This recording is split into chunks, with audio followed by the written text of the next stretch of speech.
um ponto de Natal que se chama Forte dos Reis Magos. Estamos seguindo em frente. A gente estacionou aqui, tem uma área de estacionamento aqui para quem vem de carro.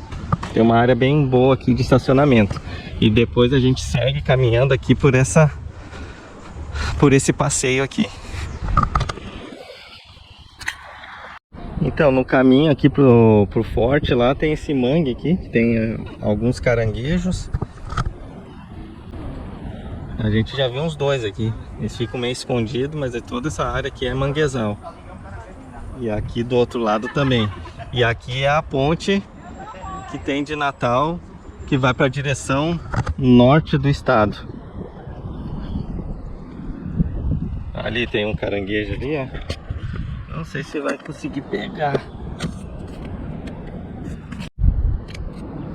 Aqui tem um caranguejinho aqui, ó. Então é mais um atrativo aqui para quem não conhece ainda como é um manguezal. Então aqui você já conhece também essa área de mangue que tem aqui em Natal, em direção ao Forte dos Reis Magos. E aí, chegando aqui ao final, já temos essa vista aqui. Então aqui a ponte Newton Navarro. Aqui o farol. E aqui o gel. Então, esse aqui é o Rio Potengi. Aqui já é a foz do rio, ó. Ali sai no mar, né, no Oceano Atlântico. Então, mais uma curiosidade aqui do Rio Grande do Norte. As pessoas que nascem aqui no Rio Grande do Norte, elas se chamam potiguares, que a pessoa é potiguar. E a origem do potiguar vem da palavra tupi, potiguar. E ela significa comedor de camarões. Por quê? Porque essa área aqui é a maior produtora de camarões. Aqui se tem muitos camarões aqui, quem nasce aqui come muito camarão. Então já é derivado daí.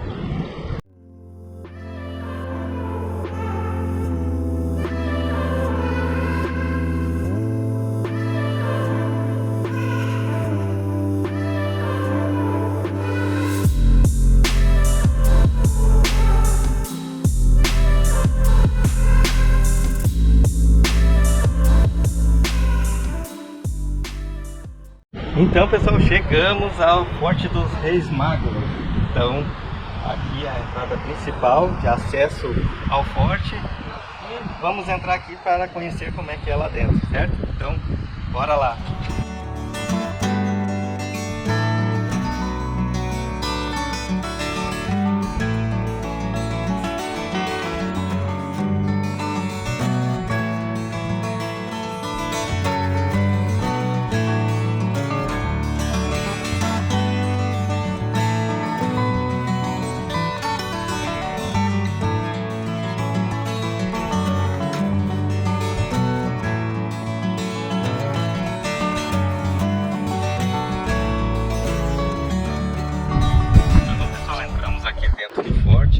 Aqui já começa aqui, ó. Aqui, essa portinha aqui era uma prisão civil.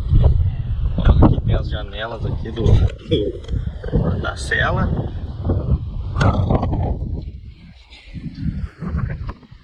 É bem aço, bem resistente, bem grosso, ó. Construção de pedra.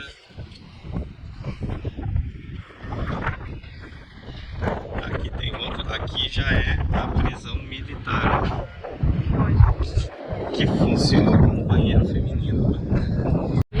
Vou mostrar pra vocês, ó, a gente tá chegando na passagem secreta.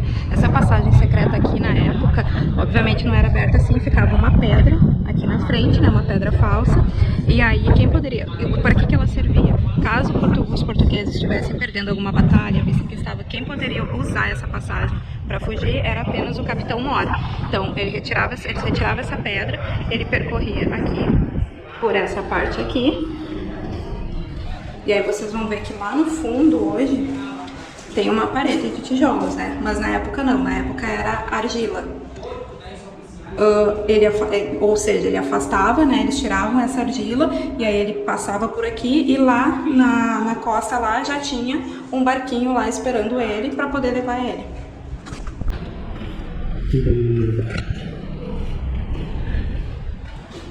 Venha, venha. Eles estão vindo atrás.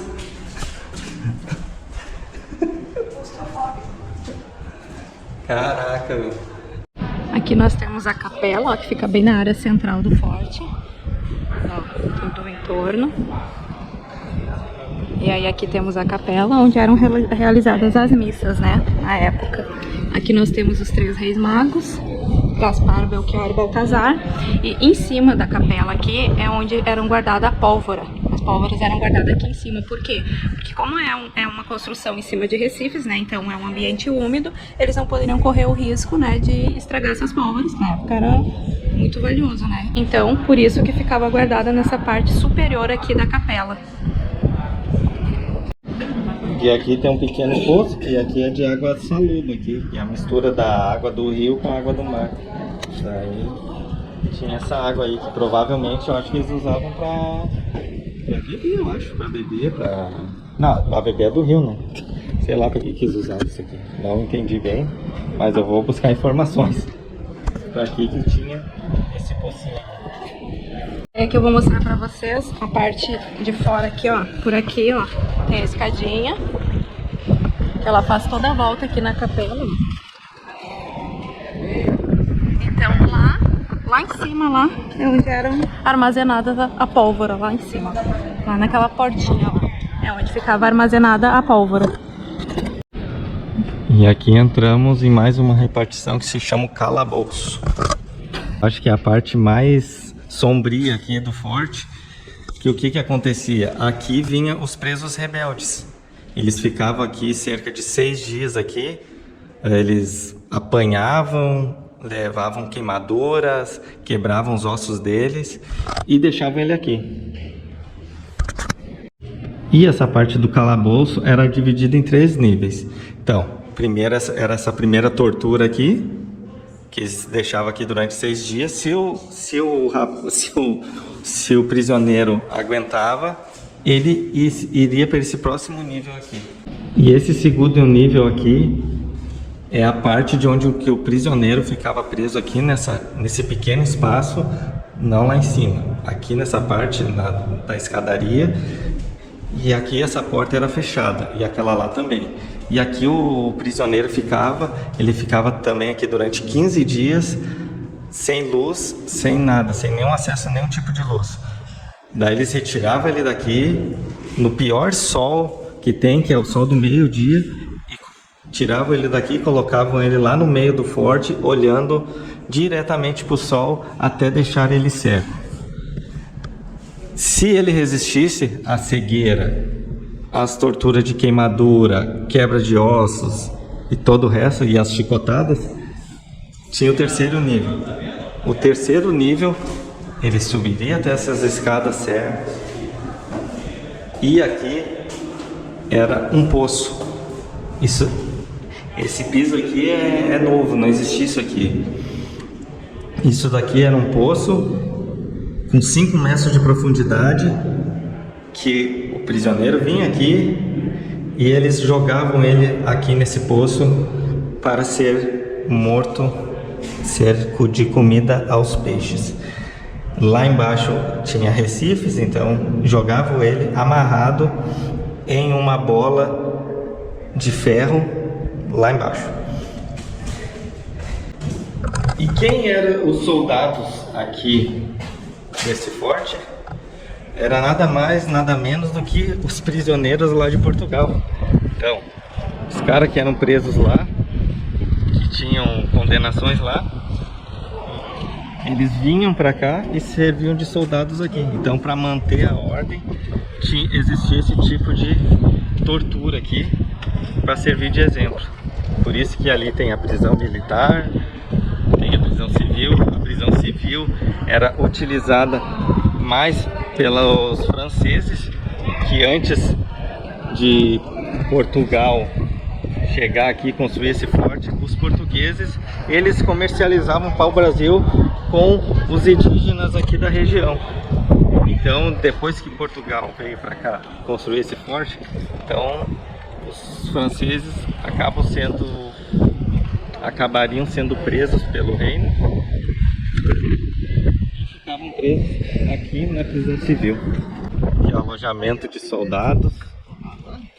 Não, engraçado é o tamanho das portas, né?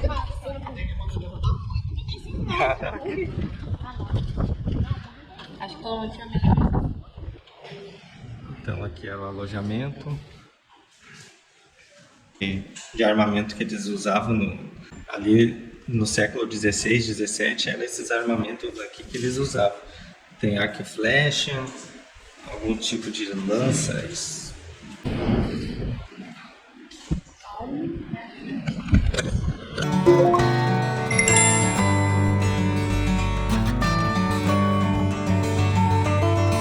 Aqui é a vista de fora e aqui é tipo uma escotilha.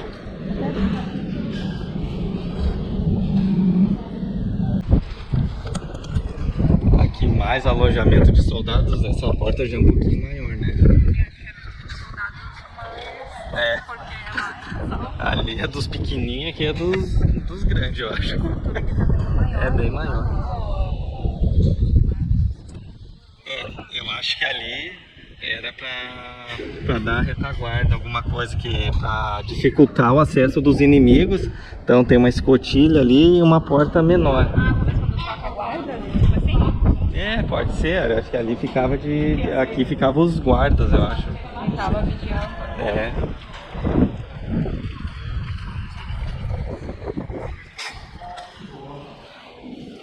Aqui contar um pouco da história aqui aqui é da parte indígena da tribo Tupi. Ela tem um marco quinhentista. Eles colocavam esse marco para representar como demarcação de domínio de Portugal. Aí pode ver, tem a cruz aqui, a cruz de Malta aqui, né? Isso aqui é uma réplica. A original esteve aqui até 2021. E aqui nessa outra sala, vamos entrando aqui, ó, entrada bem baixinha. Daí tem mais um guarda aqui. Aqui é os projéteis de ferro que colocavam nos canhões, os de chumbo que colocavam nas armas. Aqui pedaços de cerâmica portuguesa e também cerâmicas de barro da civilização Tupi também. Aqui tem mais um, ó. Esse aqui foi restaurado, eu acho. Esse aqui é bem antigo. E aqui tem a parte original aqui do forte, ó. Como é que era o solo.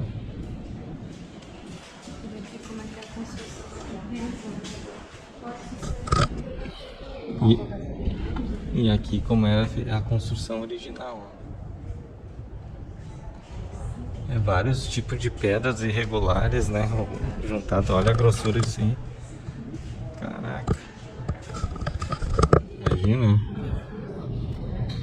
Os 4 palmos aí de parede. É um forte mesmo. E aqui nesse espaço aqui, na verdade eram 3 cômodos. Eu vou mostrar pra vocês. Aqui é a porta de um cômodo. Aqui é a porta de outro cômodo. E aqui de outro. Então isso aqui tinha divisões aqui, que foi descoberto em escavações em 2013 e 2014, ó. Aqui dá para observar que aqui era tipo a divisão, ó. A estrutura de uma divisão aqui, que era de um cômodo. E aqui embaixo foi descobertos vários utensílios da época, como cachimbo, cerâmica, munições da época.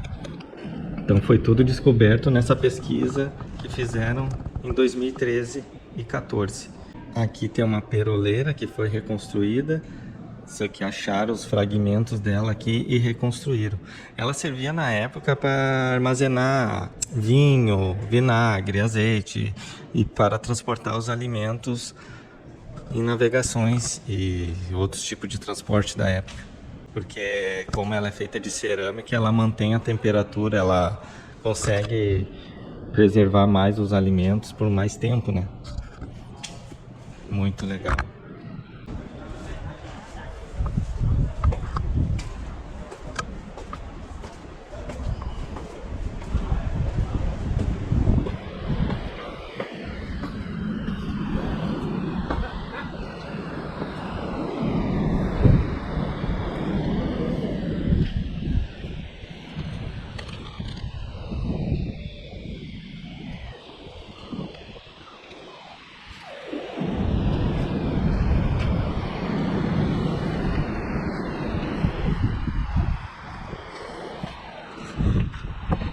Então aqui a gente tá chegando na parte mais alta do forte. Eu acho que a parte mais estratégica do forte são os pontos aqui.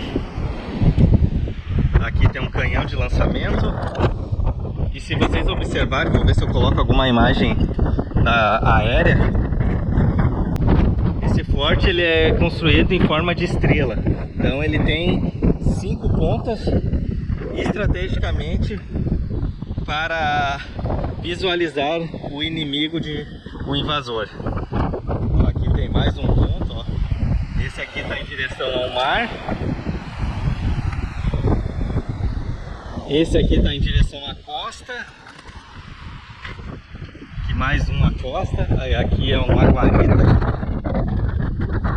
Tem uma escotilha aqui, ó. Que vai, ó, ele tinha 3 visões diferentes aqui dentro dessa guarita. Tinha ali, aquela região onde é a ponte hoje em dia, e aqui é a costa. Aqui tem uma visão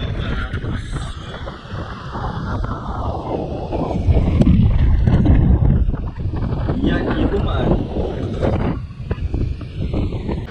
Então, como eu expliquei para vocês, então tem provavelmente aqui tem 5 pontos de guarita, que nem essa, para fazer um monitoramento aqui na época, né? Para fazer um monitoramento de invasores. E aqui tem essas muretinhas aqui, ó. Você consegue subir um pouco mais e ter uma visão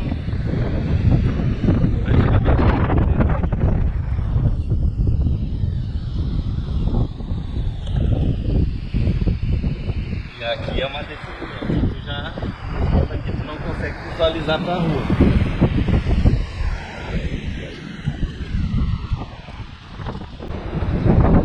Aqui tem mais uma.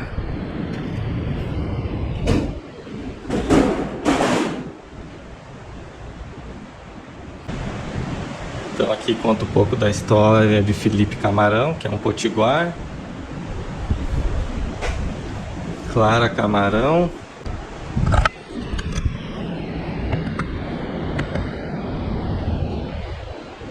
Aqui eles construíram um elevador aqui para acessibilidade.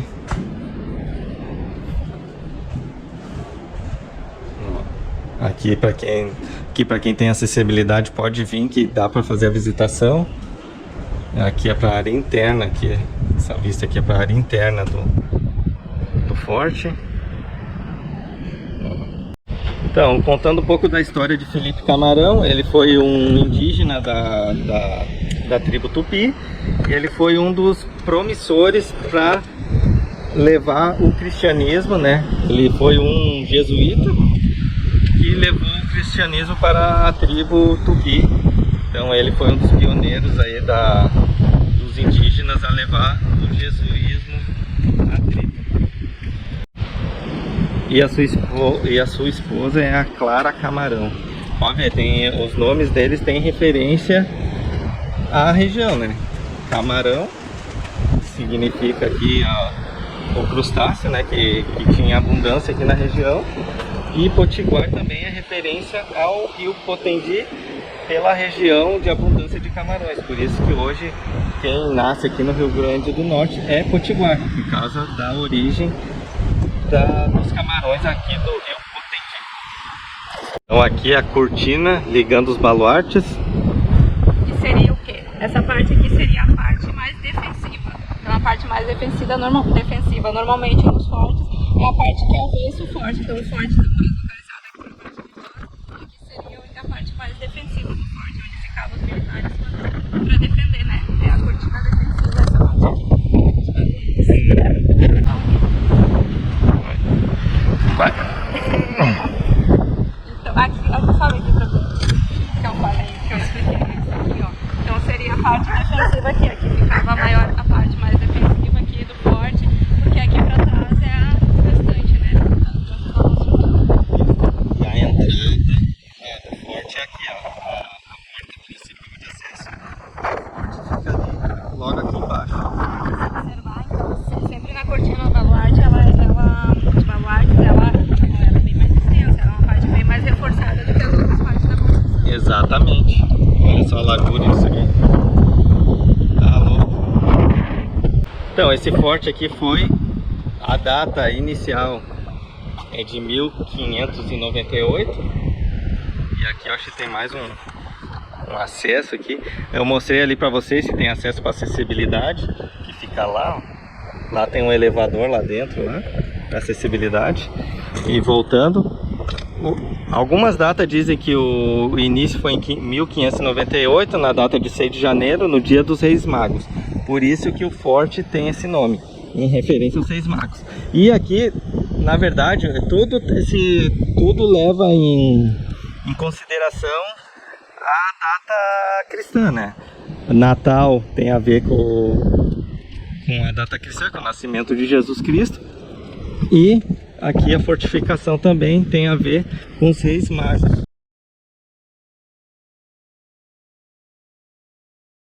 Os 3 Reis Magos, que depois eu vou mostrar aqui nessa capela aqui para vocês. Tem mais uma extremidade do forte.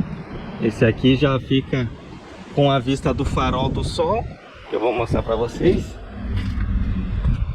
Lá tem um farol, aqui, o farol do sol. Então tem essa barreira de pedras aqui que protege o forte do avanço do mar. E aqui tem a vista um pouco da ponte e aqui da costa. Tudo estrategicamente construído para se proteger de invasão inimiga. Aqui um canhão. E esse é antigo mesmo, porque olha, tá bem corroído, ó. Dá pra ver, tem uma crosta aqui de ferrugem. Eu não sei informar se isso aqui é original da época, mas acredito que seja. Porque parece bem antigo, é bem antigo mesmo. Inclusive as peças Eles mantêm, ó. Aqui tá tudo quebrado aqui, porque começa a estourar os pinos, né? Que prendem aqui. Esses pinos aqui até de madeira, mas tem uns que são de aço e eles quebram, né? Por causa da maresia do mar. Eu acho que tem alguma parte aqui dentro que é de ferro, ó. Ah, eu acho que isso aqui é só um tampão e porque tá tudo enferrujado aqui também. Mas é muito legal isso aqui. Nossa.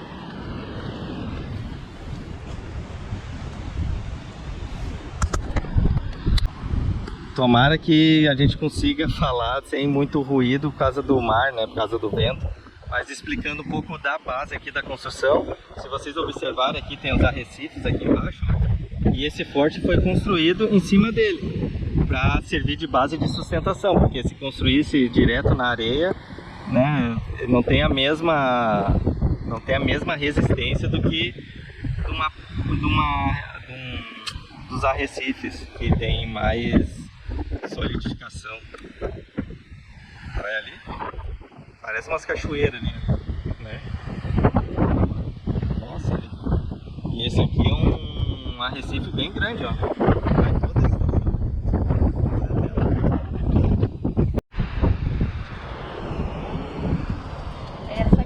Isso aqui é a pedra ou isso aqui é o cal? Isso aqui eu não entendi. Não, essa aqui é a pedra. Essa aqui é arenito. A construção aqui é feita de arenito e para como é que é soldar uma pedra na outra, né? Para fazer a parte de emenda das pedras. Ela foi feita com argamassa e cal. Eu nem sabia que existia argamassa e cal na época, mas era feita com argamassa e cal. A construção aqui desse forte foi construído com óleo de baleia e pedras de calcário, o que se deu bastante sustentabilidade aqui na construção desse forte. E esse forte aqui, a construção dele durou mais ou menos uns 30 anos. E o engraçado é que é o seguinte, os holandeses parece que só esperaram assim, acho que o forte está pronto agora, vamos invadir lá? Vamos! Então em 1630 eles vieram, invadiram aqui, ocuparam aqui o forte e durou por cerca aí de, acho em torno de mais ou menos uns 7 anos aí esse conflito entre holandeses e portugueses. E um dos heróis dessa batalha foi Felipe Camarão, um indígena aqui da região. Ele é da tribo Tupi e ele foi considerado um dos heróis aí, um grande herói aí, por isso que tem diversas, que nem lá em Canoa, não sei se é em Canoa, Porto Alegre, acho que tem a rua Felipe Camarão, tem a rua Felipe Camarão lá. Então, é em homenagem a ele. E aqui é a sala do condestável. Ó, o cara não queria ser incomodado aqui, ó. É bem reservada a sala. O que é o condestável? Aí a Vanessa vai dizer. Não, tô te perguntando. Não sei. O condestável era o, tipo, a maior... Era o cara que falava com o rei. Então ele... Era o cargo mais elevado. Então ele era o cara, tipo, hoje seria um... É na hierarquia militar. Era o chefe aqui desse forte aqui. Era ele que... Porque na época não era como o rei, né, de Portugal e tal, era ele que tinha esse contato com o rei. Os nomes vão mudando com o tempo, né, que nem aqui, o que fez a construção aqui, era engenheiro Mor. Vai mudando, hoje condestável, por exemplo, numa casa é a esposa. Tá certo. Aqui de fora, ó, dá pra ver, ali onde a gente mostrou lá em cima a cortina dos baluartes, é essa parte aqui, ó. Que é a parte que fica aqui na frente em frente ao forte aqui. Então, pra quem quiser conhecer aqui, visitar o forte, a parte externa aqui, pode vir, tem acesso. Mas pra quem quiser conhecer lá dentro, que eu acho que vale muito a pena, o ingresso custa R$10 e meia entrada, né, para estudante, professores, enfim, é R$5.